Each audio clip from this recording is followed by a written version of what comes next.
Beard Laws Podcast, episode 85. Beards, Booze, and Baseball with special guest, the Beard Brown. We're super excited to have somebody else back in the studio. We'll let you guys guess who that is. And will they be late? Or... yeah, we're on time. That's right, 9 o'clock. We're so excited to have this episode, kind of a trial episode to see, how you guys like it. Either way, we're going to love it. Blur's in the house because you can probably guess who else is here. Because whenever this person is here, the Blur is always here as well. Super excited to do this. Again, we're going to talk a little bit of baseball. We're going to talk about a new whiskey, potentially a cool beer. The Beard Bro knows his whiskey, knows his beer, and we are also going to talk baseball because it's a passion of definitely mine, definitely Logan's as well, and we're super excited to kick this off. So anybody that is listening to this only, you guys are a little bit behind from the live show. I try to put it out right after, but if you ever do want to see it live, head on over to either the Beard Laws Facebook, YouTube, Twitch, or the Talking Beards Network, which is now located on their YouTube page. You can just do the Google or go to the YouTube and just type in Talking Beards. So we have some cool stuff that we don't want to start off. We're going to start off with some baseball news and all that good stuff. So if you guys are ready, we're going to hit the intro. Dudes, you ready? Yep. We got one. Yep. Let's roll. Oh, Jesus. It's the sexiest voice I've ever heard. Sexiest voice ever. Let's roll. I have no better segue. I can't do that. Let's do the intro. Ready? Go.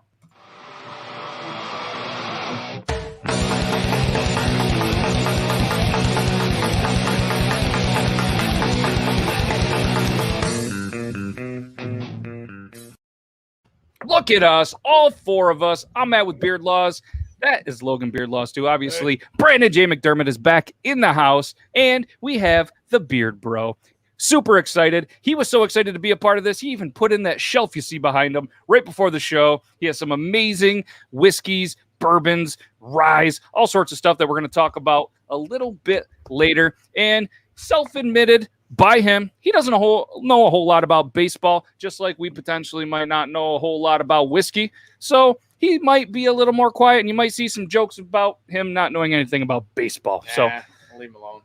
Yeah, we say that, but sometimes it just happens. Kind of like we're going to be really nice to Joe Myers tonight on the Tuesday show, Triple T, but it just happens. We're not always the nicest to him. And his birthday's next Tuesday, and he made a TikTok and wants everybody to send him gifts. So if anybody and everybody wants to go to his TikTok, find his P.O. box, and send him as many gummy dicks as you can find on the internet, I'm sure he would eat them all. Because that's, I think, what do you get for asking for presents, in my opinion. Logan says, dicks, huh? Yeah, I don't know. It could be worse. There is a website where you can send certain animal poop. So that's what I'm thinking about. I'm just thinking about like some elephant shit, sending it to him for his birthday. You know, it's the thought that counts. What about one of those glitter bombs? I think he'd enjoy that. If you go into his garage, he has like spray paint all over his garage, and I don't think he'd find that, I think a big thing of like elephant poop or something. I don't know. Either way, this is episode 85, and yes, we are live on not only the Beard Laws, all of them, but we're also live on the Talking Beards Network, which is now on the YouTube. So what's up, everybody from the Talking Beards? You guys can check out their show. They got a show every single night, but their main show, the one that started everything off, is every Tuesday on their Facebook page, 8 p.m. Eastern Standard Time. And they have the world's second greatest news guy because we have the greatest news guy in the world. News cat. Yeah, where is he? We can't shout him out till we see him, but happy belated birthday to Brian. That's my cousin, guys. His birthday was 6/1, June 1st. Happy birthday, man. Well, belated birthday. Hopefully you were good to yourself and your wiener. And so, yes, we are going to talk baseball. We are going to talk about Brandon's sexy haircut, and we are going to talk about so many great things. Look at that. Just a good-looking dude. And it turns out we are all getting a little bit older because before the show, they all talked about how all their backs are sore and they've hurt their backs. So I'm just thankful that my back is good. And Kentucky Bearded Guy, he knows all about it. He actually is recovering from a broken back. So speedy recovery to you. I know things are starting to get a little bit better, so that's awesome. Rufus is in the house. I used to live on Rufus Circle. So, baseball news. We all love baseball, except the Beard Bro. And if you don't, well, thanks for being here anyways. But we got a couple of stories that I just wanted to talk about. And we just kind of envisioned this when myself and Logan talked a little bit last week. The interview style shows, they're cool. They're fun.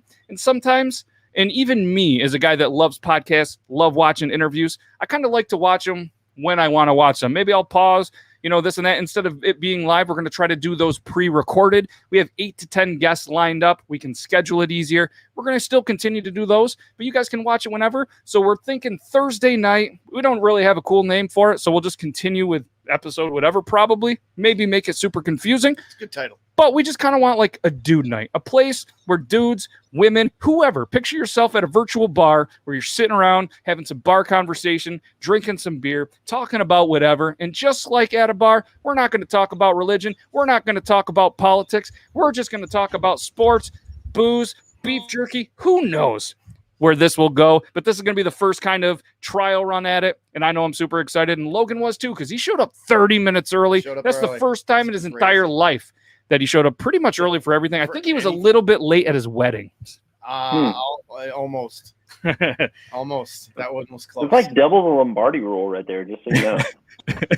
It really is. If we had won that softball game, I would have been late to my wedding because that would have been into the championship. And of course, he slid into the base, destroyed his knee. Yeah, destroyed my knee, destroyed my leg. I was bleeding all up on inside my tux. My wife sees me limping around. She's like, "What did you do?" Underneath her veil, I was like, "I was safe." I've got an interesting softball sliding into second base story. Let's hear real it. quick, real brief. Slid into second base, of course, as you always do it when there's those terrible diamonds that have rocks in them. Oh, yeah. Whole leg got completely wiped off. So as a dumb 17-year-old, I decided to wrap it up with paper towels that night. And woke up the next morning over. So what I did was I soaked it and took a guitar pick and just scraped it, dude. I had to. It was either that or getting infected, Yep. Glad I did it when I did it, but it was terrible. That hurts. Sorry for that visual, but yeah. Interesting. That hurts. We had our varsity diamond when I was in 9th and 10th before they switched it up. The infield was small rocks, and so if you slid, like a little pea gravel. Yeah, you would inevitably get gravel in your legs, and you'd have to. I'd never use a guitar pick. That's actually probably better. But I would take like a dishwashing sponge and basically just grind my leg until all the rocks were out. Except I now have no hair on either one of my legs. Yep. Where I slid, I completely destroyed them. Unreal. And speaking of completely destroyed, I'm a Pittsburgh Pirates fan, all right? And I have completely destroyed every single hope since pretty much being since Sid Bream outran Barry Bonds and the boys. I've just been sad. But being a Pirates fan in another terrible rebuilding year, they had one of the worst plays in MLB history. I mean, terrible, all right? So what I'm going to do is I'm going to show you a clip from this with no sound. I don't know how this is going to go. And the best part is this just happened. Yes, and it even says right here, this might be the worst play I've ever seen in a baseball game. So, this is what happened. Here comes the pitch. It's a force out. First round draft pick. So, let me paint the scenario. There's 2 outs, top of the third, okay? 2 outs, top of the third. Should be just, where's the pitch here? We're going to do the pitch. We're going to do the pitch. Do the pitch. This guy, I don't know, whatever the clip is. All right, here we go. Pitch is going to come in once this guy does it, right? It's Baez, ground ball, just routine play. That's end the inning. Baez goes, "Oh, I'm sneaky. I'm going to run the other way." This first baseman don't even know who this guy is. All he had to do was touch first. He's a rookie. All he did was touch first. All right, well, that doesn't excuse it. So he's just he's like, okay, well, you know what? I'm going to get really, really close to this guy. Still not touch him. Realize this guy might be coming home. Oh, shit. So what's he do? He tries to throw it to the catcher. Too late. All right, now at this point, guess who's covering first? Nobody. Nobody's covering first. Lou Gehrig. Baez is laughing. I don't know anything about baseball, and I knew that nobody was covering first. Yes. So you have the pitcher, the first baseman, and the catcher here, who looks like, So then he's like, okay, nobody's there. Whoop! We're going to play like a modified team. We're going to throw it right into the right field. Guess who's on second? Nobody. Then the ball comes in. They throw it away again. Thankfully, they're like, all right, we've done enough. We're embarrassed. We made the worst play in MLB history. Sad, really. I can hear my little league coach in my head. That was impressive. McDermott, get out of there. Just after the guy slides into home, Baez has enough time to signal safe for the umpire, turns around, gets hit by the first baseman, which should have been a dead ball. He's on first automatically, but because things can't go the Pirates' way, they throw it into right field, and he ends up on second. Just terrible. Absolutely terrible.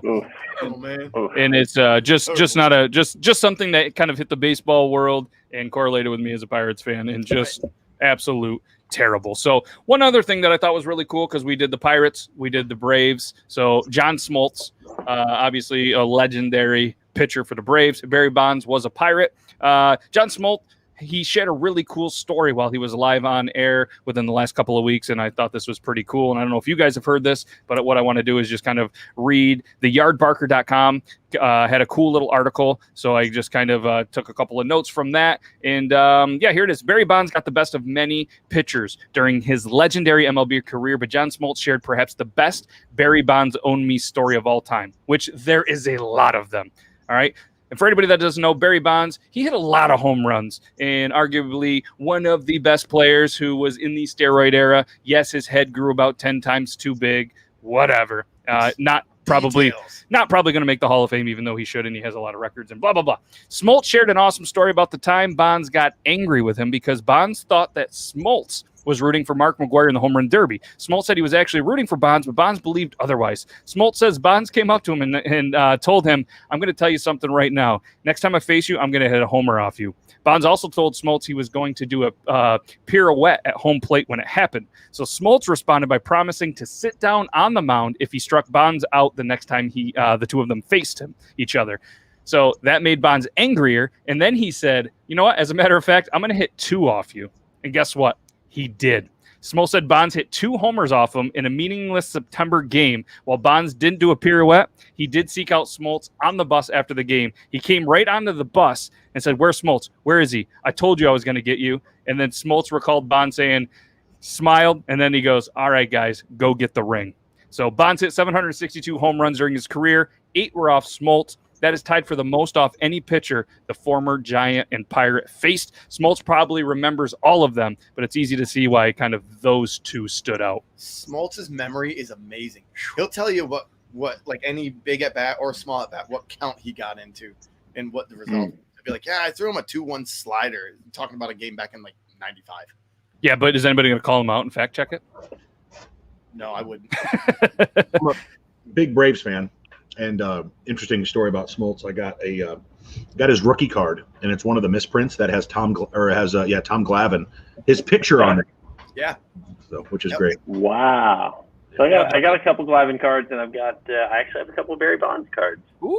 They're sitting right up here in this closet right over here. Yeah, So. I got a whole bunch of shoebox cards behind me, and and that's a cool thing. Logan, his father, avid collector. He's seen some pretty amazing cards, Logan, in his day. He knows a lot about them and stuff, too, which is a great little segue because there was another article that I believe I saw on like CNBC that Babe Ruth's 1914 Baltimore card valued at $6 million went for sale and kind of broke a lot of prices. I'm going to bring up the article here so you guys can see it. $6 million. $6 million. Down here. Where is it here? Right here. You need your cat when you do that, Brandon. I know. I tried to bring up the chicken because that's what he was up here for. Bothering me because he wants to eat chicken. Yeah, right here. CNBC, the Babe Ruth's 1914 Baltimore card valued at $6 million, sold for a record price, and now you can own part of it. So here is the 1914 Baltimore thing. Rip it up for it, send it. And it's the first to feature the Major League Baseball icon as a player, and it was sold at a record-breaking price that we already known. The company said a private buyer recently purchased the card. While it didn't disclose the price due to non-disclosure agreements with the card seller, it's said to the acquirer paid more than the previous amount of $5.2 million. Apparently, a LeBron James rookie card sold for $5.2 million. I'm not exactly sure why. I probably should have read the article first. I just saw there. But apparently at some point you can own a part of it. And if you want to read the whole thing, go over to CNBC. Can we That's crazy. Can we see that photo of that card again? I want to see the Oh, good. See that? Cardigan, no, it's a pullover. Thanks for asking. It's more than 100 years old, so I get it. You know, it's not the greatest shape, but still 170. Not bad. Yeah, and like you said, it was three, the first one to have the what was it say the MLB logo on it, which I'm looking for. Right? That's crazy. I don't see it. It's wild. It Weird, could be wild the logo what they had before, like obviously not now, but Right. So years ago, I was in Cooperstown, which we've been to many times, and they had, I believe, don't quote me on it, but I think it was Jerry Colangelo who used to own the Diamondbacks, and now I believe is part of the NBA stuff or whatever. But he had donated his top 20 cards, stuff that he had collected. You know, guy's rich, he's a millionaire, whatever. And I was able to see the Honus Wagner T206, which is the rarest, most expensive card in the world, and it is like right in front of me. Very cool moment being raised on collecting, stuff like that. Yeah, no, that's absolutely wild. So, do you guys have any like prize cards? You don't really have to ask Logan, but were you guys into collecting, whether it was baseball cards, football cards? Like, was that something that you guys did as kids or even as, adults with your adult money? I did, and I think Logan could probably tell me how much they're not worth. But I've got a bunch of those, 88, 89 tops that they printed 1 million of, and got some Ken Griffey Jr. rookies and, a bunch of rookies from those years, and they're pretty much worth like $1. But I had a 1958 Ralph Terry card who pitched for the Yankees. Wasn't that great of a pitcher, but pitched for the Yankees in the 50s when they were really good. So yeah, he was decent. Yeah. Yeah, you're right about those 88, 89 cards. They are useless. I have a ton of them. What year going back to your Glavin, is that an 89 tops? Pretty sure it was either 89 or 88. I can't remember. Pretty sure it's a tops though, right? Yeah. I think. Yeah. The only reason I kept it is because it was a misprint. I thought it was cool. Yeah, it's a cool card. No, it is. Yeah. That's cool. And Willie Mays, that was your grandpa's near mint. Yeah, it's not $1 million card. Definitely going to have some value, especially because he just turned 90 last month. Mm-hmm. He was in the Hall of Fame. I believe he got inducted in like 79-ish. And it was in the 70s, but way before any of us were born. And just an absolute legend. You might be right about 79. Just an absolute legend he was. Was his last year. Yeah. One of the other baseball things I just wanted to talk about, and then maybe we move on to some whiskey, some booze, whatever else. Sure. I know there was a question up there we'll feature back. Somebody asked about it, was the Cleveland Indians. They're kind of the next team that is, announced that they're going to change their name. So just kind of wanted to, talk about this, you know what I mean? So, it's pretty wild what they're doing. Obviously, with Seattle Kraken and stuff like that, they took to social media to see what they wanted to do for names. So they said, hey, we're going to do the same thing. So a little bit about the Cleveland Indians backstory for anybody that is a fan. Maybe you already knew this. For anybody else, this could be an educational story as well. So the Cleveland Indians first adopted their present name back in 1915. A common theory these days suggests that the team named themselves the Indians to commemorate the memory of former Native American player Louis Sock Alexis. And I'm sorry if I set off your Alexis. All right, Alexis, look up Cleveland India trivia. He played for the Cleveland Spiders from 1897 until 1899. Despite being known as the Spiders, the team was almost immediately referred to as the Cleveland Indians, or simply Cleveland Indians, alongside the actual name Spiders. So that was in the newspapers, everything. They instantly switched to that. The Spiders, they folded in epic fashion following the 1899 season, and a new Cleveland team joined the American League in 1901. Even though Sock Alexis never played with a new team, the Indians' name continued to be attached to the team in articles and everywhere else. So the official team names of Cleveland Blues and the Cleveland Naps were around until 1910. Sock Alexis died in 1913, a year shy of the Naps actually adopting the name the Indians, which they announced January 16, 1915. So beginning in the 70s, Native American leaders began voicing their opposition to the name and Chief Wahoo logo. With several protests held outside the stadium in the decades to follow, the logo officially dropped from the uniforms in 2018, and then 2 years later, they actually said, hey, we're going to change the name to this. So at the moment, The team claims that they've conducted 140 hours of these interviews and surveyed over 40,000 fans to compile an initial list of, are you ready for this? 1,198 different names that these people came up with. Fortunately, the list has then been narrowed down over to the course of around, I think they did 14 rounds. And they have not shared the names of this yet, unfortunately, but they announced it on their website, so it's going to be announced fairly soon that they're considering. The most popular team name options through rumors is potentially bringing back the Spiders, the Municipals, I don't know, that's terrible, and the Guardians. One thing that they do know is they are not going to have anything that is associated with Native American themes or connotations, so it's not going to be Warriors or anything like that, so I don't know. So I'm going for Clevey McCleve face. That's what I'm going for. Yeah. So that's what I was going to ask you guys. Like, if you were in charge, or you guys had any ideas, like, what would you think would be a cool idea for Cleveland, or what do you guys think of the whole situation? I mean, I mean, personally, in the world that we live in, I think a lot of the teams and a lot of the schools and everything like that are switching to it. So I personally think it's a cool thing to incorporate the fans, incorporate social media. So it almost seems like you have a say in what they're going to name, kind of like I mentioned with the Seattle Kraken. Didn't they have an issue in like the late 1970s, early 80s where they had a river start on fire because of like some pollution or something like that? Pretty sure they did. Dennis Kucinich, who was, I think he was a congressman for a while. He was the mayor there when it happened. It was a huge joke because Cleveland was like the butt of all national jokes because of that. So they should name, like the River Fires or something like that. I'm going to say Cleveland Firewaters. There you go. Ooh.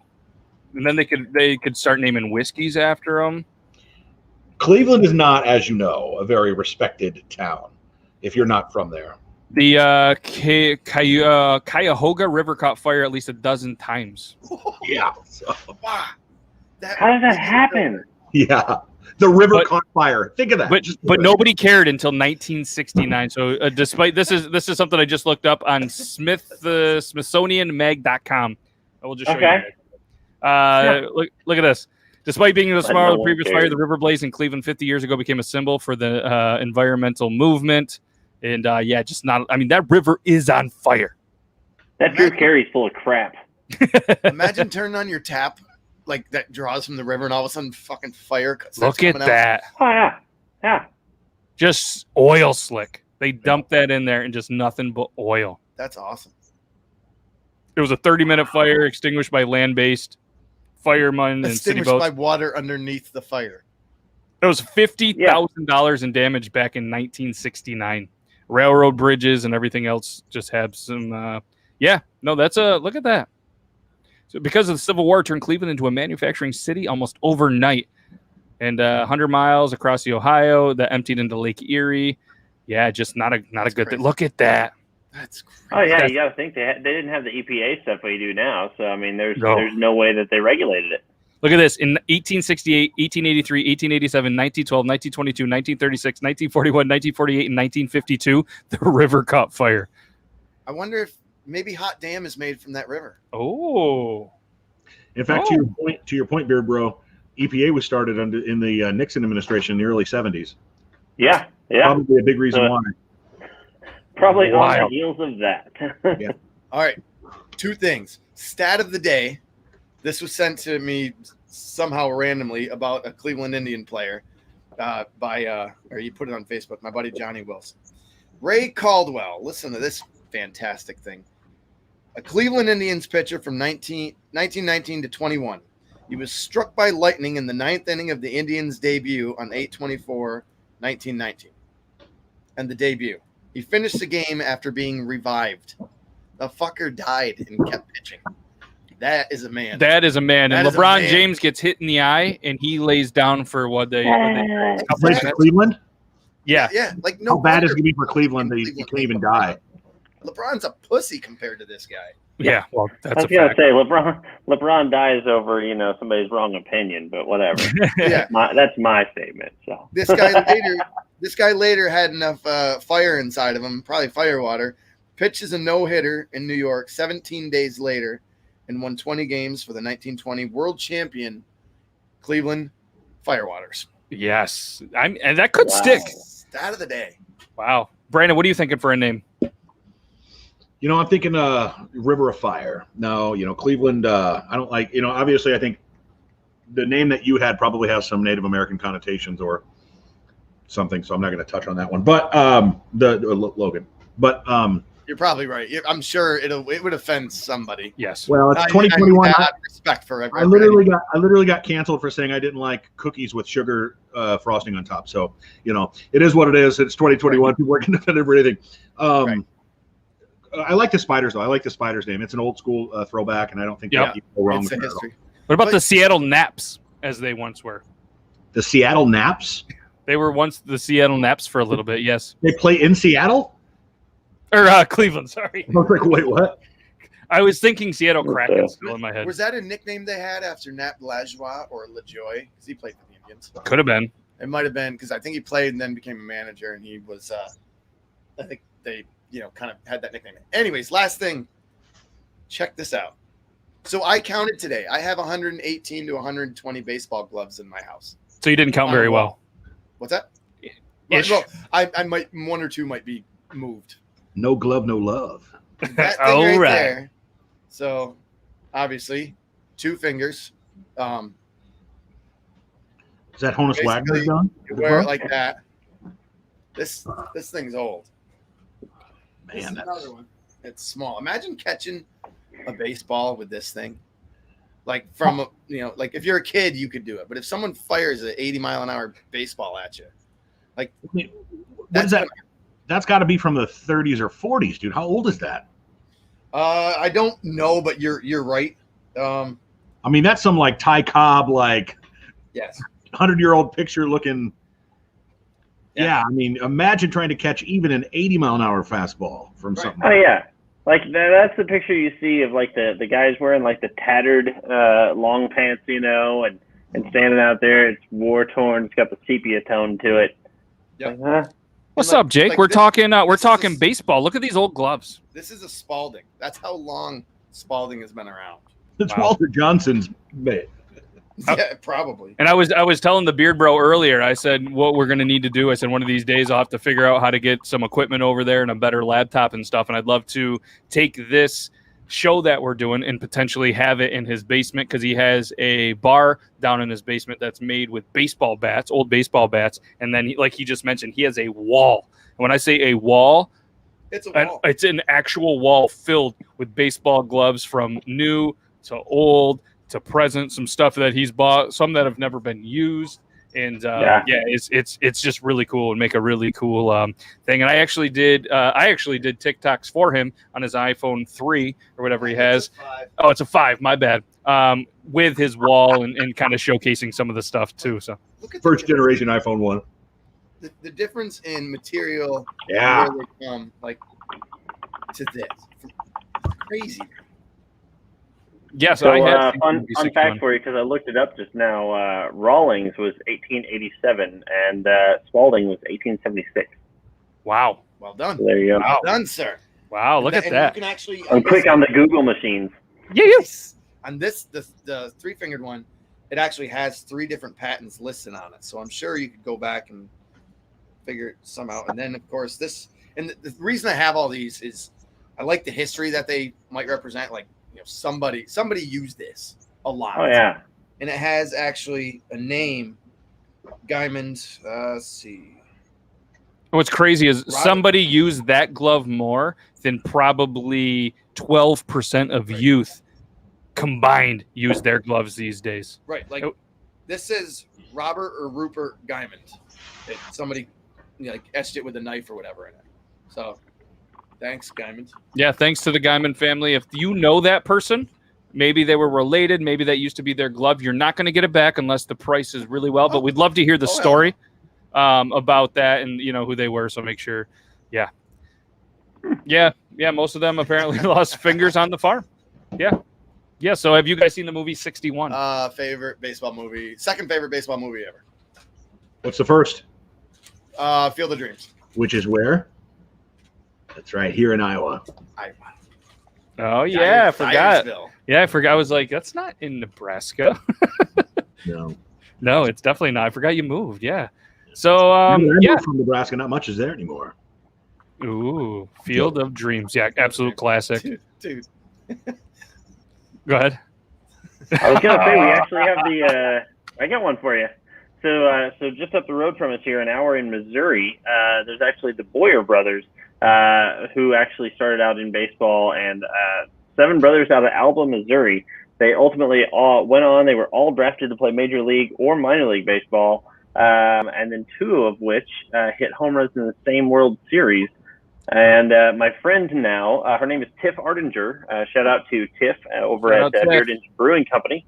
Beard Engine Brewing Company, that she actually, dude, they founded this whole brewery thing in the same town, and she's actually now the mayor of this town. So she's bringing about a lot of like the historical facts about the town, and she's kind of bringing it back, revitalizing it, which I thought was really awesome, because that was probably the one biggest contribution I can make to the baseball episode. The Boyer brothers. So just up the road from us. The Boyer brothers, I believe, are Ken and Cleet. That sound right? I think that's right. Let's see here. I'll look it up. I'll Google it. Googly Oogles. Yeah, there was it's funny how they're from Missouri. Let's see. Relatives. Brother of Cloyd, Cleet, and Ken all played in the majors. Yep. There you go. 1927. Could you imagine these days, let alone having 7 kids, and then having 7 kids actually play at that kind of level? At that level, that's crazy. My great-grandfather had 8 other brothers, and they all played on a baseball team known as the Lattisair 9. They played up around here and then barnstormed through the state and up in Canada, and they were pretty popular. That naturally is where the love of baseball in my family came from. Yep. And he went to school with Ben Zobrist. Nice. What's up, Silky Stroke? Congratulations. 1 year. He had obviously a stroke. It was a terrible event. He has been battling, and the year progress that you made, my dude, is amazing. And I know it was just the 1 year anniversary, so congratulations. Keep up the work. I know there's still work to be done, but we're fucking proud of you, man. Congrats. Yeah, dude. Just an amazing, inspirational story. Make sure you guys check out, his social medias, TikTok and everything. He did a really, really emotional video. Like, I got a little choked up watching. Just, it's wild, absolutely wild. So, yeah, absolutely. Good things to come, man. Proud to call you a bearded brother. That is for sure. So 9:32, we usually do what is called the Drunk Engineers segment by Joe Myers, but Joe's not here, and we don't usually do it on this show. But either way, I want to throw it out there. Drunk Engineers, you guys can check them out at drunkengineers.ca. All right, just another excuse to drink. They are home of the pump action shotgun tool. Here is the shop. They got the original pump action shotgun tool, only $25. They're going to be doing the slim one. So anybody that drinks, 55s or any of those seltzer style drinks, you guys can drink them faster. They got a new shirt, work hard, crossed out, play hard. Then they have the flag back in stock. And if anybody wants to be part of the brand rep, you can sign up there, contact them. They are just amazing, amazing dudes. That's Kevin right there. He's been on the show. He's showing off that sweet watch. He's pounding or fake pounding. I don't know. I'm pretty sure he is. These guys will. And free shipping for orders $60 or more. Use code BEARDLAWS if you want to save some money. I'm pretty sure. And if it doesn't save you any money, then just pay full price. But just a really, really cool tool from a real cool company. And I figured that's a cool segue to start talking about kind of the booze portion of the show. That was the baseball one. The Beard Bro got through it. I'm super proud of you. And anybody watching, you guys got through it. I know baseball, to a lot of people, is a boring sport unless you're really into it. And I know, like, Logan and myself, when we go to games and we find ourselves at a pro game, we're those dorks that are, like, keeping the book while the game's going. So we're drinking a beer and keeping the book. And that's what we do. Yeah. Exactly. What's up, nerds? But I don't know. It's just something we do. We have a passion for it. He still continues to coach at his high school where he went to high school. He did graduate. I know he doesn't look it, but he did graduate, and he continues to coach there. I had the pleasure of coaching in the district for a little bit before I decided to just kind of take a break and pursue more of the beard laws and the family life and stuff. So baseball is definitely a thing that we're excited to talk about. If I could just briefly say, I think that's what makes baseball such a great sport for those who who don't like it or don't understand it. It's one of those sports where when you're keeping score like that, you got the scorecard. It's something that's passed on from your father, from your grandfather. It's you don't do that with basketball or football or any other sport. I mean, it's something that's really kind of close, and it definitely old school Americana that you just don't get with anything else. You don't. Yeah. Yep. And that's it's stayed for the most part fairly traditional after all these years, which is what I really like about it. And honestly, I like even MLB. They're not so entertainment based. I mean, yeah, they make millions and millions of dollars, but when you go to a game, they don't shove it in your face. Millions. And that's why, like, he's got behind him, by the way. My God. Yeah, there's so many, and that's one of the first beard oil scents that I created was one. I wanted to do something that I loved. One, I had to do something that Logan was going to love, and I wanted our passions to kind of mix, and it was called the Put Me In Coach. And it smells like you walk onto a baseball field. It's just got that leather. It just smells like grass. Like it smells like, without the popcorn, the stale beer, the pretzels and stuff like that. Like the actual, you walk onto a field, whether it's at a high school field, a college field. Michael played college ball for 5 years. Nice. Apparently the education wasn't great, so you got an extra year. Kidding. But just a cool thing, and that's a scent that I was truly passionate about. It was the first one that I did, and so Grimlock, I'm not gonna let you do one alone. So for anybody that doesn't know, I know the pump action shotgun segment is over. What you do is you tilt it down so you get a little bit of an air bubble. All right, then you push it to you. You're going to see a little bit of a smoke. That's a good thing. And you push it down until you hear it click. Do you hear that click?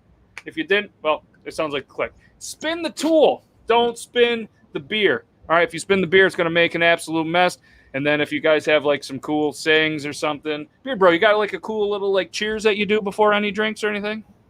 You know what? I actually don't, which is crazy because I would think I would. But maybe y'all can help me develop that. So. Okay.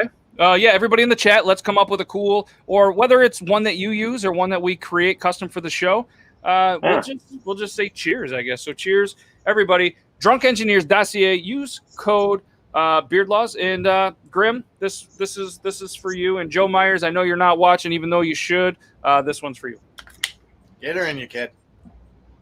I like to address my beer. Hello, beer, and then I drink it. That was good. That's good. It's delicious. That was very smooth. Nice room temperature beer. That was the first one I've ever done. Oh, yeah. wow, good job. I believe that totally. Since we're moving to beer and booze, I had a friend who would go buy a 12-pack or whatever pack, and he would keep it out of the refrigerator, and he would like it room temperature. Doesn't matter the kind of beer. Doesn't matter what. I can't get down like that. It's got to be ice cold. Yeah, I knew a guy who actually kept a 12-pack in his truck because then after he got done with work, he would go over, and midsummer, it could be 90 degrees outside. Oh, man. And he would go over to his truck. He would pull out a warm beer and just sit there and just drink it, just like you and I would drink one out of the fridge. And that man scared the ever-loving bejesus out of me. So because there's nothing right about that. Right. So I'm the type of guy, I'm not going to lie to you. If you look over there and Logan can look to his right, I'm going to look to my left. There's a couple 30 packs of my favorite beer, Miller Lite. If you're watching, feel free to send some, but if not, I'll continue to buy it. Last place I went, it was 25 where I get it. But yeah, I'm the same guy. I like it room temperature. It sits there because Logan and other people like it cold. I do put some in the fridge. I'm a good host. But yeah, and the reason I think that this caught on for me is because when I was growing up, and we all go through these phases. Dad, if you're watching, you already know. But I used to steal beer from Dad, and he got sick of me stealing his beer, and then having to replace it and put it back in the fridge. So he's like, I'll show him. So he started leaving the beer out room temperature and drinking it out of like a frozen glass. So I got used to drinking room temperature beer. And for me, like even when I drink anything cold, like I only really honestly drink booze and water. Like I'm not a soda guy. I don't drink anything. And coffee, love coffee. But when I drink something cold, all I taste is cold. When I drink Miller Lite is Miller Lite, or it's a light beer. You can call me a pussy, whatever. I love Miller Lite. It's a great, like, everyday driving car is how I refer to it. It's my everyday, reliable car. Yes, every once in a while. Just like that car, it'll get you there. Yeah, and and every once in a while, I like to bust out the sports car, get something a little fancier, and have a great beer. Yes, I appreciate it, but it's my everyday. And when I even drink that, like I taste more of a flavor, and it tastes more like a beer to me than just cold. You know what I mean? And that's how I am. I'm different. I'm built different. It says right on the can, it's a fine Pilsner, and I'm going to take the goddamn word for it. Miller Lite, great taste, less filling, a great call, a fine Pilsner, whatever you want to say. This shit be good. Yes, and so right here, Kentucky Bearded Guy, IPA and lagers. He also drinks close to room temperature. I like room temp because for kind of the same reason. Like mornings after a bonfire, you'd wake up, 16, 17, whatever. You wake up after a bonfire, and you got dry mouth because you drank 4 beers and got shit faced, whatever. And then you look down and you're like, oh, all I have is beer left. Like boom, you drink it. Absolutely. Yeah. So while we're on the beard topic, beer, not beard. So let's what's kind of one of your guys' go-to beers? I know you like Miller Lite, but if you were to go a different, Labatt's Blue. Okay. Labatt's Blue. Hands down. Brandon. So there are a couple. I remember a friend of mine who was a great friend. My 21st birthday, she took me out to drinking, and she says, "You got to try this beer. When you pour it into a glass and let it breathe, it tastes like Fruity Pebbles."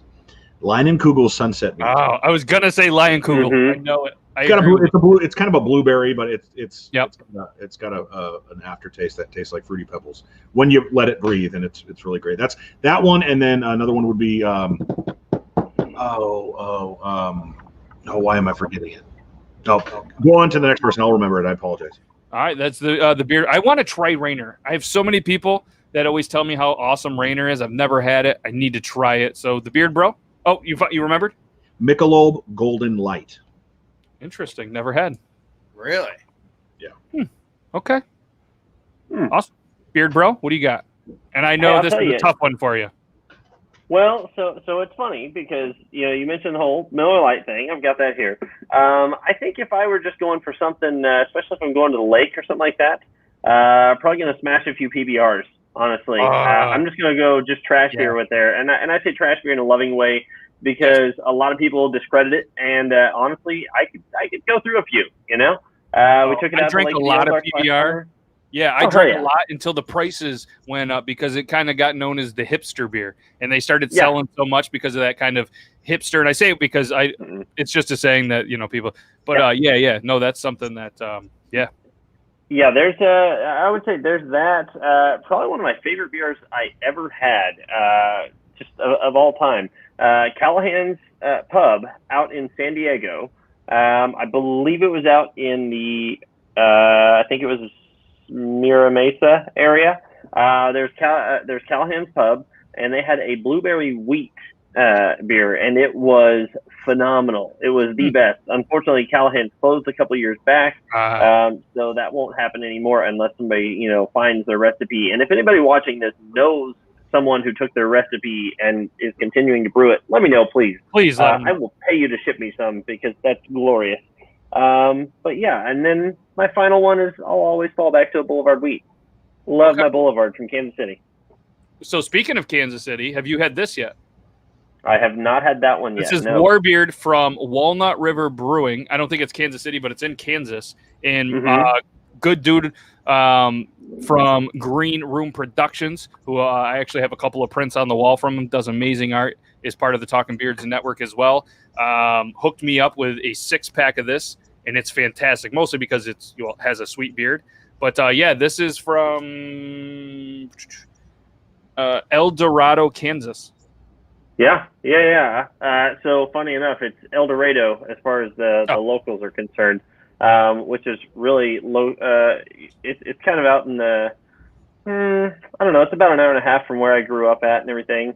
It's also very close to a town called Gaff, Kansas.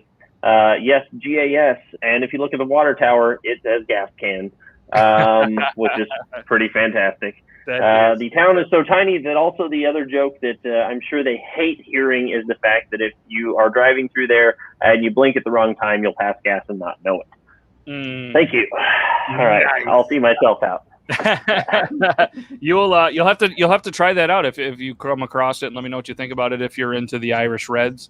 I love an Irish red, a good one. And it was good. It was good. We tried them the other day for the first time. So, again, shout out Josh from Green Room Productions. Appreciate you, my dude. I like any German beer, too. Like a Hefeweizen, I will pound the ever-loving shit out of a good German lager. Ja. All right, so let's – he's got a German lager. Wait for it. No, not a German, but I will say a local brew that so far, according to my friends over at Ozark Beer Company, which, by the way, total happenstance. I promise I didn't wear this hat on purpose. Hat.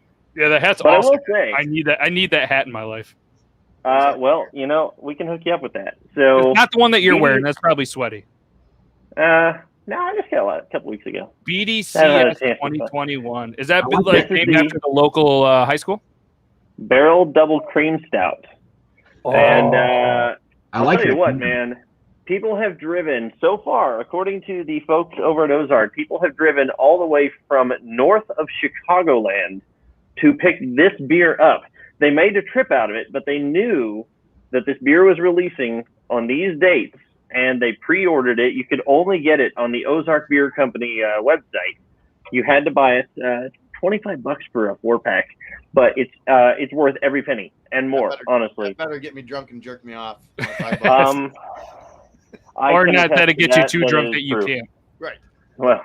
Yeah. So what we'll do, we could talk say, all day on beer. Let's let's switch over to the kind of the whiskey / whatever. And I know Nick has been trying to get this question out, so I want to get here.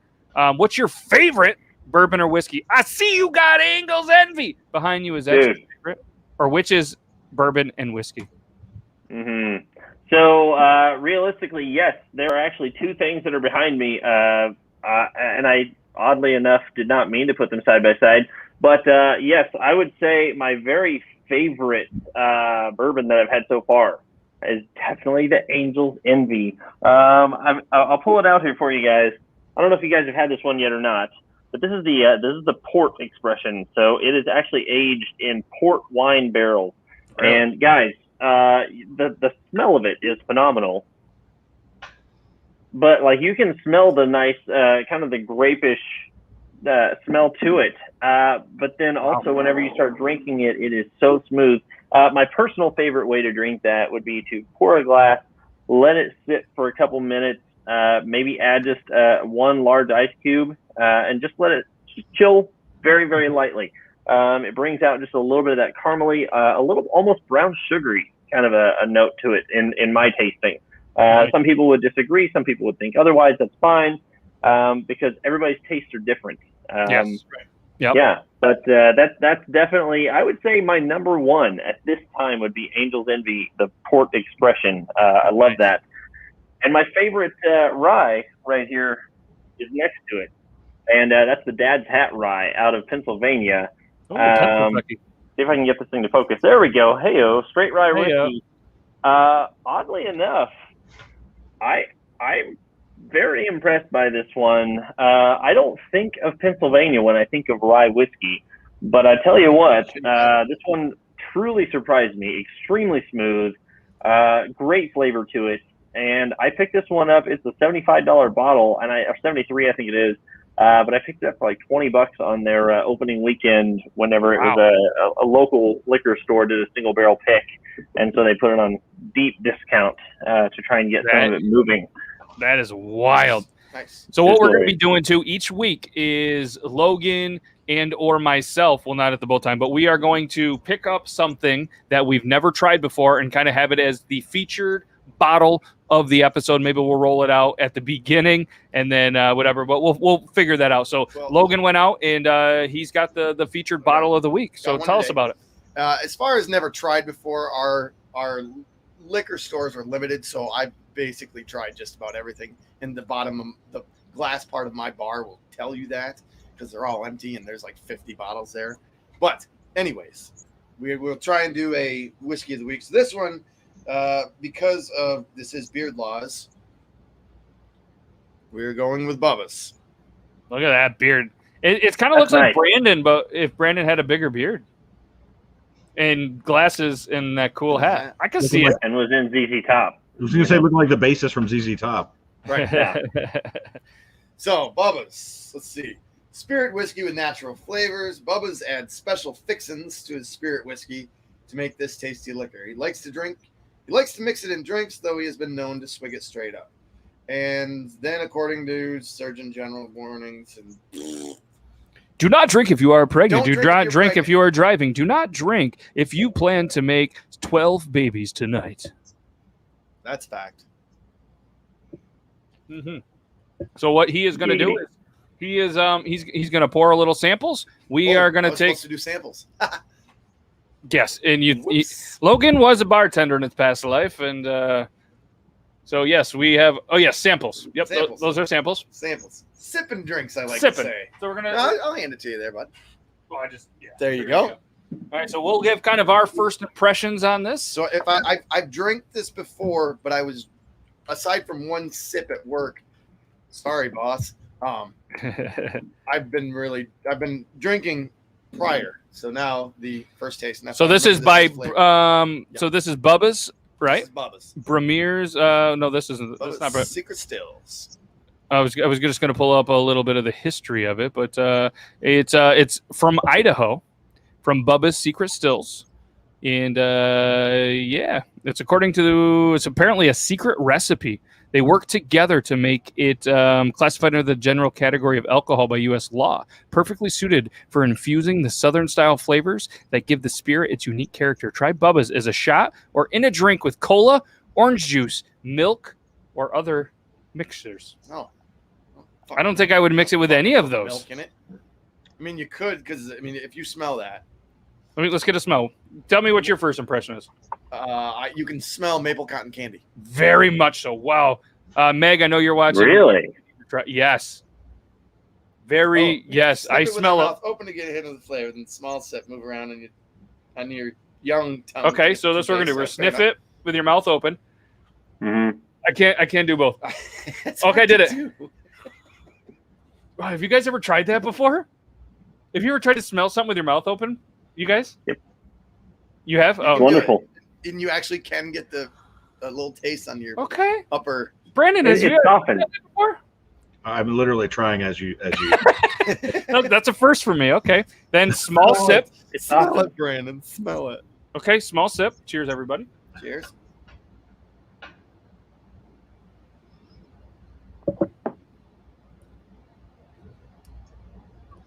That was more than a sip, Logan. Oops. So I moved around my I tongue forgot. to get the true taste. First impressions. And what do you get? So I what I love is there's no burn. You know what I mean? You get the flavors of it, and I still get, I don't know if it even is maple or cotton candy, but it reminds me of maple cotton candy. It tastes like it smells, which is cool, but there's no burn. Like sometimes, and this is no lie, this isn't like a super expensive bottle. Right. What's it average? Probably $20-$30, I'd imagine. Roughly. This was 22. So 20, yeah. So 22. about $22. So it's not, something like a $75, but sometimes with a little less expensive one, it seems like you are flavorless and it kind of has that burning sensation, like a shot. I didn't get that with that. Right. At all. I'm not a huge fan of flavored whiskey, honestly. But I do like this one. I remembered that I did like it. That's why I bought it, and because of the beard. Is it coming back now? But yeah, a little bit. But I do. I like having a little bit of burn. Like it makes me feel like a man, I guess, when I drink the whiskeys. Exactly. I'm like, yeah, fuck yeah. But this is good. I feel like we should rate them on what are we doing? Weekly whiskeys or whatever the Right. 7 sips. Everybody knows the rules. 7 sips. What What are we're gonna rate it out of 10? All right, out of 10. Out of 10. I just want to know what I would love to know what the flavor profile is on this. I didn't see it on the intranets yet. Well, it's because it's his secret. I know it's a secret, but there's got to You be ain't somebody gotta fucking find it, bud. somebody with a better palate. Is what I'm saying. I got a terrible palate. All right.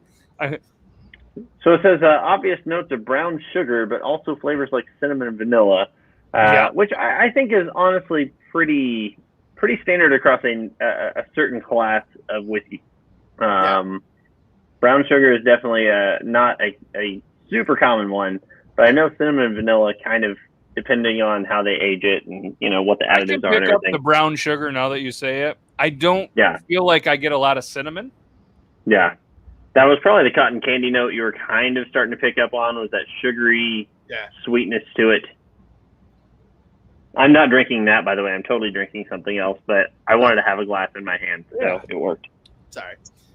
So you want to go first? You want me to go first? Yeah, I'm going to go first. Right, you can't see my rating. Okay. So we're going to go 1 through 10. Everybody knows that I'm kind of a tough judge, especially with the beards and everything. I'm going to give this a 4.1.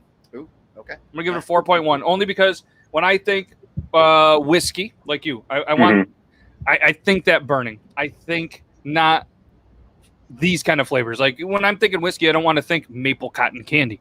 But to their, if it, granted it's a secret recipe, and if it is, brown sugar, vanilla, that's there. It's prevalent. It tastes good. It does taste It's smooth. It's very smooth. And granted, we're drinking at room temperature. I'm gonna, and it's not like saying 4.1 is terrible, because how I rate things is there's never going to be a 10. If you're in a 9, it is outstanding. One of the best that I've ever had. 8 is very, very, very good. 7s are solid. He's like dead. Yeah, 6s are still really good. 5s, like if I hated it, it would have been an instant like 1 or 2. So 4.1 for me, especially being the first one that we're doing. Sure. You got to leave a lot of room for improvement. Oh yeah, you can't start with a grand slam. You got to get people on base first. Well, 4.1, that's batting 400. That's not bad.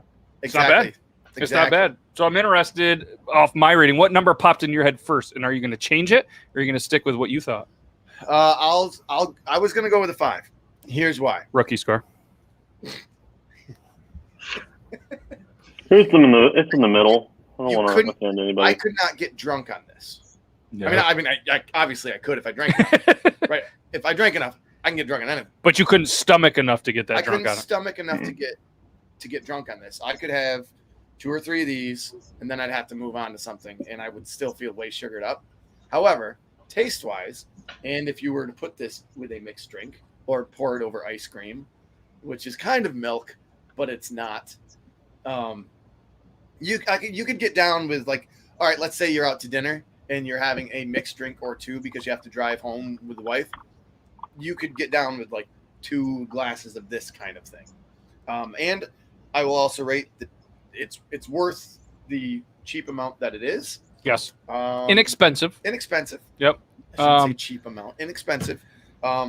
It's something. It's a really good party shot because yes, you can give this to your friends and they're not drinking your $80 worth of good stuff.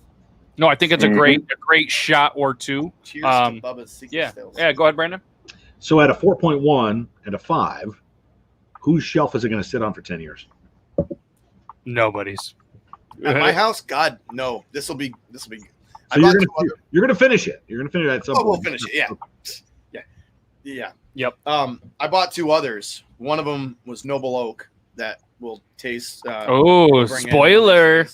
And another one is a Bob. It's made from Bob Dylan's distillery, or sponsored by Bob Dylan. I can't remember exactly what it's called. I think it's Heaven's Door. It's freaking fantastic. Fantastic. And KY Bearded Guy. It's because it's funnier than saying Kentucky Bearded Guy. KY. He mentioned 4 Roses. If you guys haven't ever had 4 Roses, 4 Roses is fantastic. Yep. So when you guys are Brandon, first of all, like, are you into like whiskeys or bourbons or any kind of liquor at all, or do you generally stay away from it? If I'm having a cigar, I will. Yep. But I'm not normally a straight liquor or spirits kind of guy. I'm mostly a mixed drink kind of fella. Yep. Give And me we know a Ashend or a Harvey Wallbanger, and I'm happy. Hell yeah. And the Beard Bro, we know you are. So what's kind of something that you look for? Say that you were trying the Bubba Spirit, and like, what would something that when you're going through your kind of rating, you're thinking of, this, like what's kind of some things that you think through when you're trying your whiskeys or whatever? So one, I definitely, so I compare a lot whenever I'm trying a new whiskey. I will try it out, just straight, and then I'll also throw a little bit of water, throw a little bit of ice. Tried a couple different ways and everything, but I like to see how one specifically like kind of the.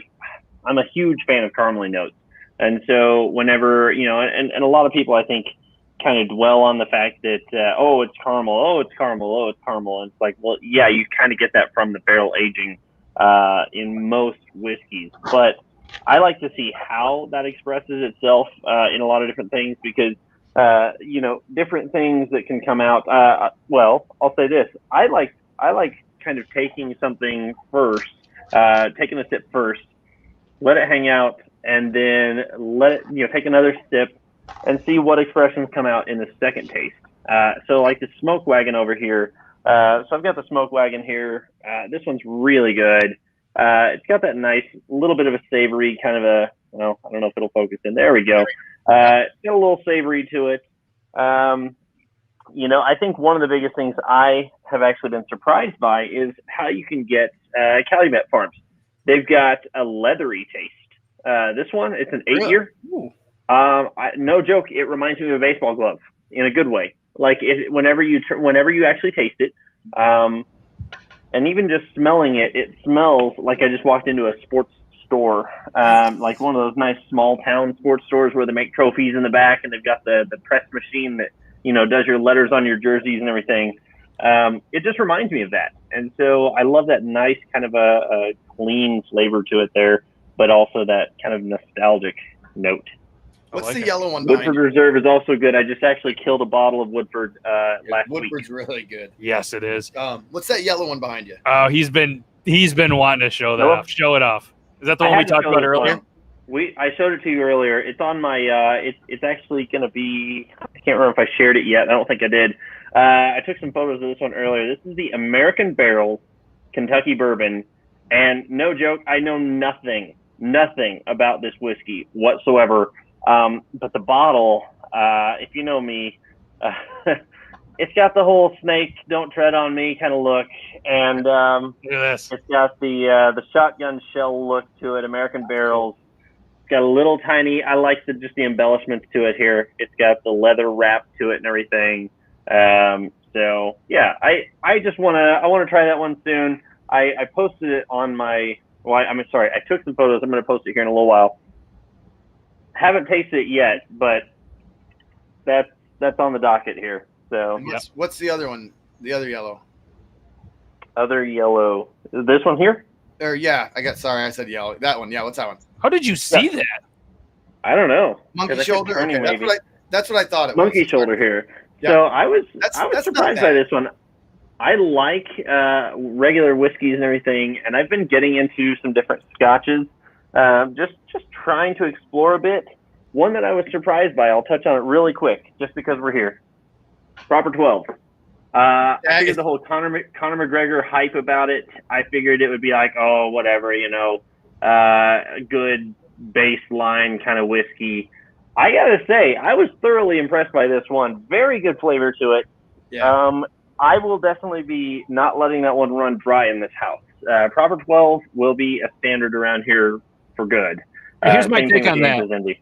If a guy like Conor McGregor, and I haven't personally tried it yet, but Conor McGregor, if he's going to put anything out, especially an Irish-style whiskey, it has to be good. Whether he knows about it or whether he doesn't, it has to be good.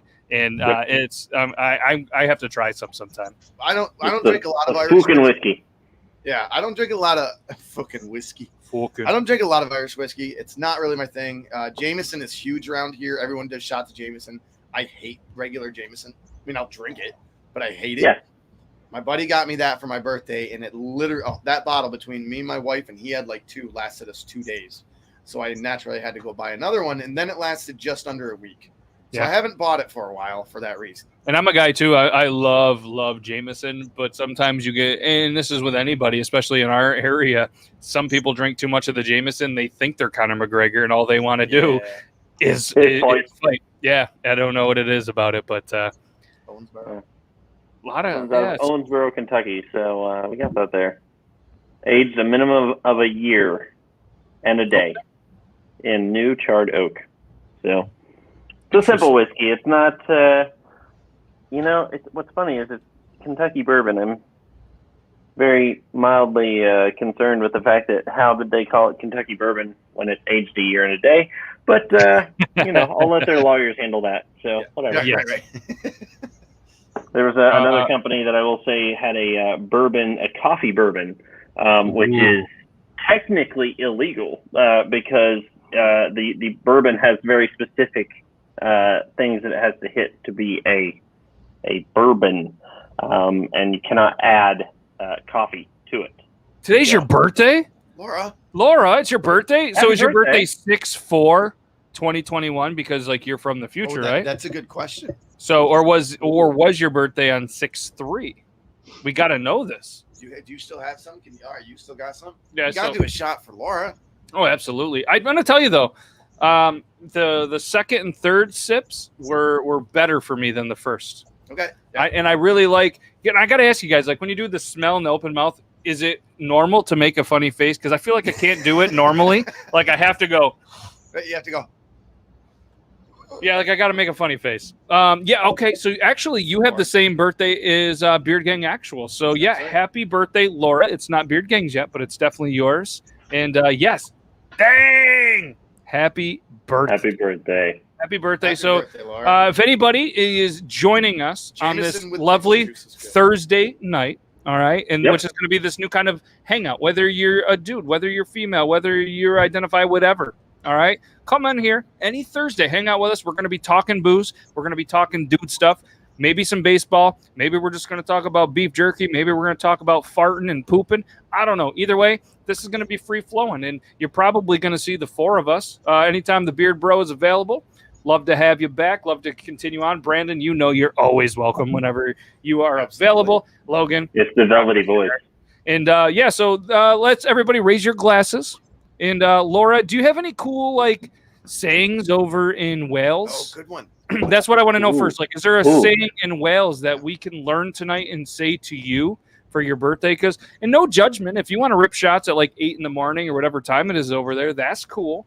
But I was just after 5 here. Yeah. So it's technically Friday. Oh, yeah, where she is. Yep, she's from the future. I mean, that's why it's her birthday. That's why it's her birthday. You know. Well, I'll explain to you later. I know you're West Coast. You know she's typing. It's only 7 o'clock. It's 7:07 where he is.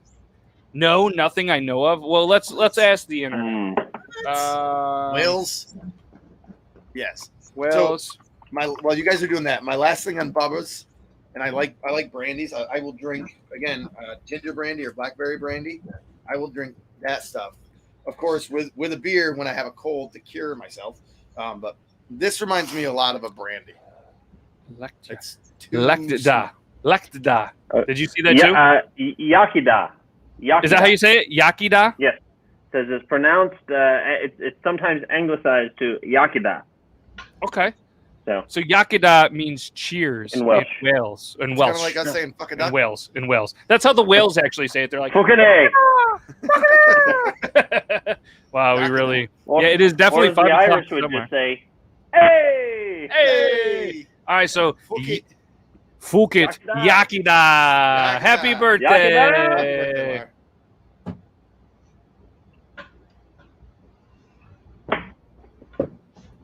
Yep, he got it right. Wow. Well done, bud. Yep. Well done. I would have definitely said Lectida. It looks like that. Lechida, or It's maybe. Lechydda. I got the da. I mean, da. And I feel like everybody knows that song. Good God. So this is one thing I take pride in, is the fact that I love. I don't understand. I don't speak a lot of different languages, but I love understanding dialects and kind of like the different tones. And so just looking at it, I'm like, Yakida, right? It's not really like a Y, but it's kind of like a Jewish almost sound. It's kind of Yakida, you know. So I feel like that'd be really good. And not to and my mention, light just died. So. yeah, it's done. I saw that. It's done. Details. Over. When the lights go down with the beard, bro. Yeah, the Welsh. Not only is the Welsh language a little bit mental, So are we. no, their addresses. All right, Laura was like, "I want a mustache, man." I was like, "I got you. and it took me about a week to figure out how to send something to her. There was like city on city, but that's not a city, but that's not a state, but that could be a city, but you got to put the state where the city is, and then their zip codes are a whole bunch of letters with numbers, and it's confusing. Yeah, I didn't get it. And she was like, what is wrong with you? And I'm like, I don't know. Dude, while you were rapping that, you look like Modest Yahoo. Yeah. Blocked it. When he was rapping that, he's got his hands going with the beard. That you look exactly like Modest Yahoo. Bears. So, real quick. All right. Let's do an early June 3rd. Heard it at 10:10 p.m. right now live. Right back to the baseball. Who's going to win the World Series? One guess. We're just going to throw a random shot out. We're allowed to go there. And, yeah, we're just going to throw a team out. Oh, you sent me this. The Beard Bro sent me this thing. A link. I had that last night. Oh, my goodness. We're gonna pick a guess, and then we're gonna go for it. I'll go first. I came up with it just kind of hit me. I'm gonna go out. I'm gonna say the Dodgers are gonna repeat. All right. I'm gonna say it. I don't want to be that guy that is gonna, but no, that's fair. That's fair. That's the first team that popped in my brain. That's fair. And if any of you guys are ready, we don't have to go round table. Logan is just like, no, I'm Brandon's ready. I'm ready for this. Okay, Logan's ready. Go ahead. I'm gonna say that this is the year that they finally pony up some money, get a star pitcher, trade for somebody. The Rays are gonna win the World Series. Interesting. Okay. Dick Vitale would love that. They're not supposed to win, baby. He says the Cleveland Indians. By then they'll be the Cleveland Firewaters. They can't change it mid. This could be the year that they. I don't know. They're under a lot of pressure to change that, like tomorrow. Yeah, it's true. All right, Brandon, All right. What are you thinking? Well, they're going to get some better pitching. They're going to get some solidified pitching. They're going to break the postseason curse. 26 years, the Braves. Ooh. Okay. You do realize they're 4 games under 500 right now, which obviously doesn't. They're 2 games under 500. Only 2. All right, my So bad. look how many runs they've scored, and look how many runs they've allowed. You're right though. If they went out and got a pitcher that's healthy, they could do it. And I want to hear this answer, and I have a feeling what he's going to guess. You know what I'm going with. The Pittsburgh Pirates. Royals. Royals. I gotta go with my Royals. Come on now. Boo! I gotta stick with them. I gotta stay true to them. You know. So so let's go real quick. This is who we think are going to win. Whoever trades for Max Scherzer. Yes. So here's the thing that I want to throw out there, and I know the Beard Bros answer. Who would you like to win? All right. And he went the Royals, and I'm gonna go next because everybody's gonna say, "Oh, you want your favorite team?" Yes, obviously, but that's never gonna happen. So I'm not gonna ever root. Who I want to win realistically is I want the Padres. The Padres have a team that I love to watch. It's boring baseball to many. Their pitching is outstanding.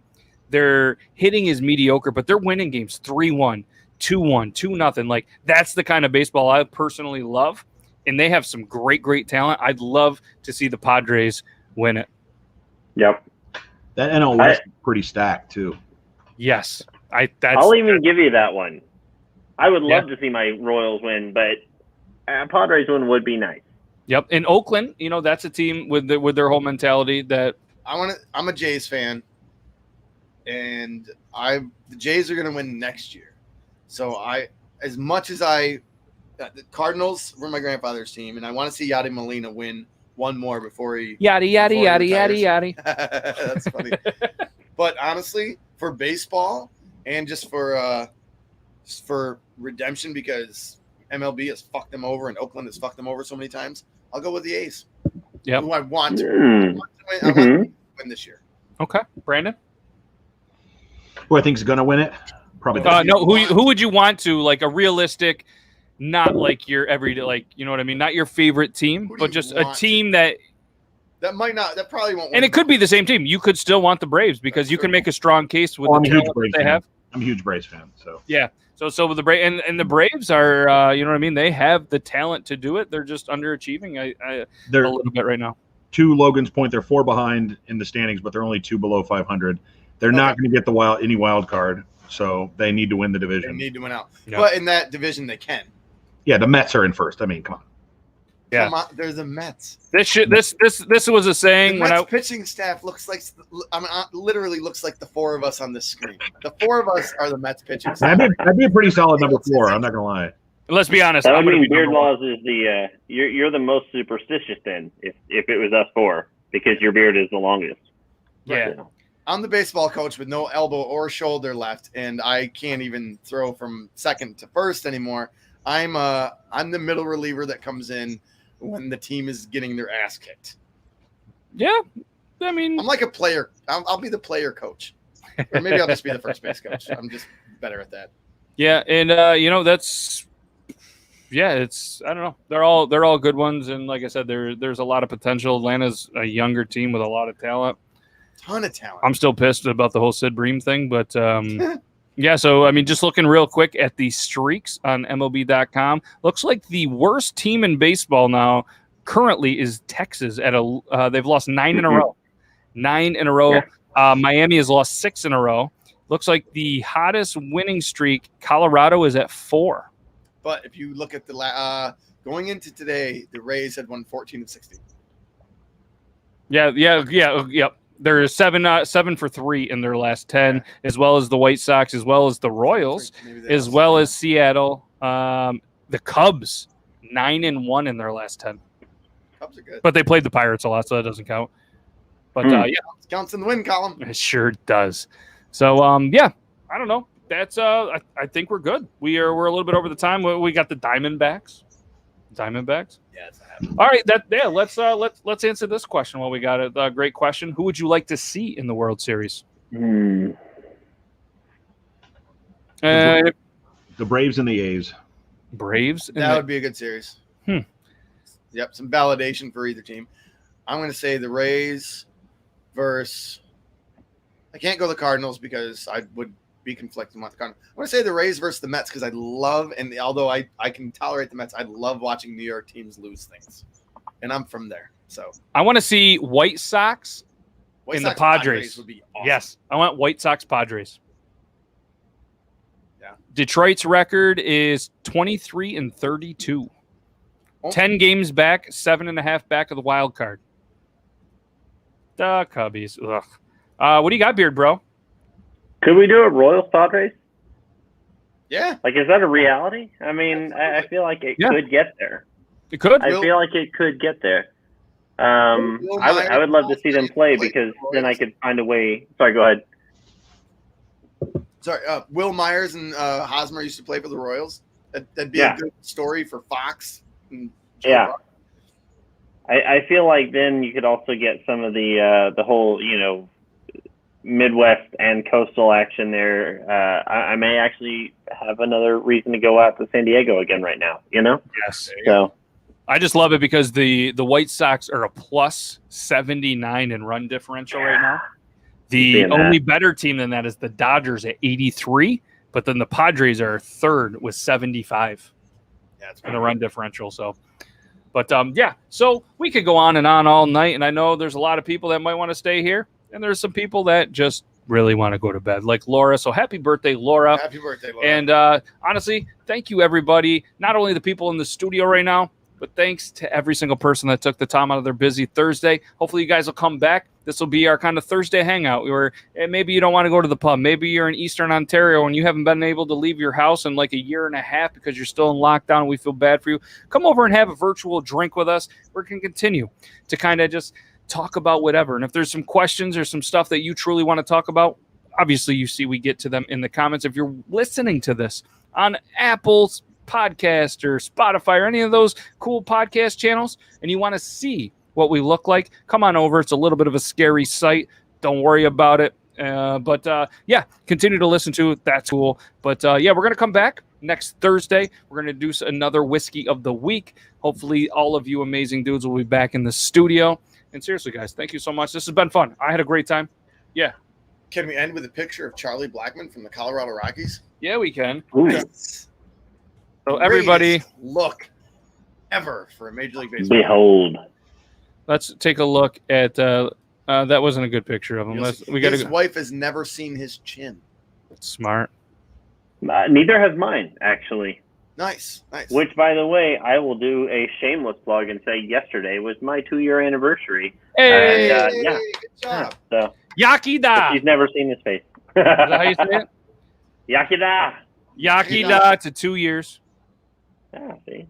Thank you. My wife saw me barefaced when our very first date, and that was it. She said, on your online pictures, you have a beard. I was like, well, I wanted to be clean faced, so I started growing it. 2007, that went back.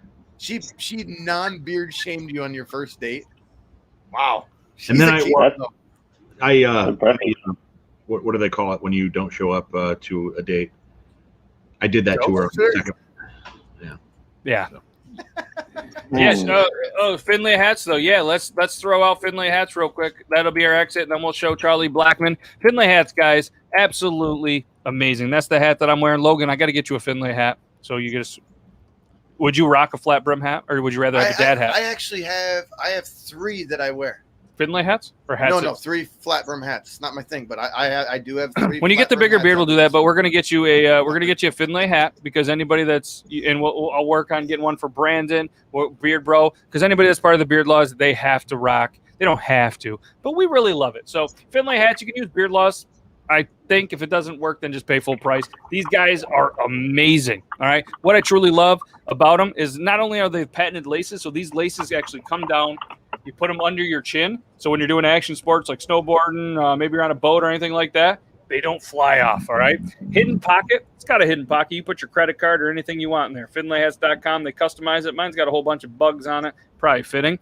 And lifetime warranty. If your dog chews it, this thing gets destroyed, you send it back, and they will replace it with a similar hat or something very close to it. You don't see that in a hat company, all right? And what's even better is every weekly exclusive is released at 7 p.m. PST, all right? And they don't stick around long, all right? So they come out here, a different design every single Friday at 7 p.m. PST. And what's even cooler, this was breaking news on Triple T a couple weeks ago.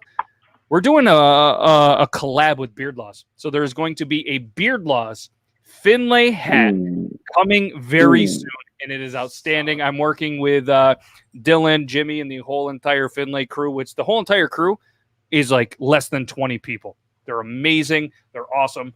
I had to get that out of me. Sorry. But yeah, there's going to be a Beard Laws hat, so save your pennies. Rock them. Yes, or TikTok 10. So I'm pretty sure Beard Laws is a thing. If not, TikTok 10 and Beard 10 is Beard Gang Actual, and that saves you $10, not 10%, $10 off your very first order. All right, so guys, check them out. FinlayHats.com. I don't get paid to say that I love them. I truly, and these guys know, any company that I truly believe in, I rep the hell out of them, and I always will. And these guys are amazing. They have been absolutely amazing to not only me, but everybody that's been on Triple T and everything like that. So we're going to get some more hats for you guys. Make sure you rock them. I know that you just got your hat, and you love it. I mean, I saw the unboxing of it. Absolutely amazing. So thanks, everybody, again. Let's show the picture of Charlie Blackman. There he is. Nice. There he is. That's glorious. And that hair behind there is like it's not even a mullet. It's just shaved on the side. The dude just rocks it. Yeah. Dylan is kind of the social media guy for Finlay Hats. He just is amazing. He is awesome. Highly recommend it. So if you guys don't, go follow Finlay Hats on all social media.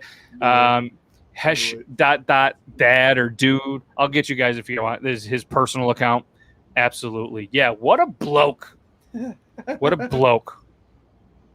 I think that's a good thing. But either way, what is a good thing is all you amazing people. We're going to be back next Tuesday, Triple T, 9 p.m. Eastern Standard Time. We're going to be probably back here with the same crew next Thursday, same time, with some more, just whatever we feel like, with a new whiskey. It's going to be a couple ones. Maybe the Beard Bro is going to have a new little beer that he wants to talk to. Whiskey, I don't know. We'll figure it out. But either way, we appreciate every single one of you. Stay safe. Stay bearded, everybody.